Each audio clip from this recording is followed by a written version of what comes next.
अस्सलाम वालेकुम दोस्तों, अॼु ड्रामा दुलाब जी नई अपडेट खणी आया आहियूं त ड्रामा सीरियल दुलाब कॾहिं हलंदो ऐं दुलाब ड्रामे जी तारीख़ अॻे छो था कनि।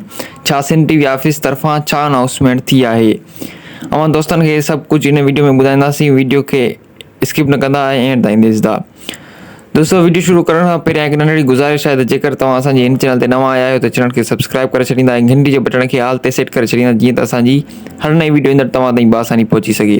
त दोस्तों, हलूं था पंहिंजी मेन टॉपिक तरफ़। त हिन ड्रामा सीरियल दुलाब खे 28 अक्टूबर बरोज़ सूमर जे राति 7 बजे सिंध टीवी चैनल ते नशर कयो वेंदो। जी हाँ दोस्तों, हीअ अपडेट सिंध टीवी ऑफिस वारनि जी तरफ़ां अनाउंस थी वई आहे त हिन ॻाल्हि जो पको सबूत आहे त इंशाअल्लाह ही ड्रामो 28 तारीख़ ते हलायो वेंदो।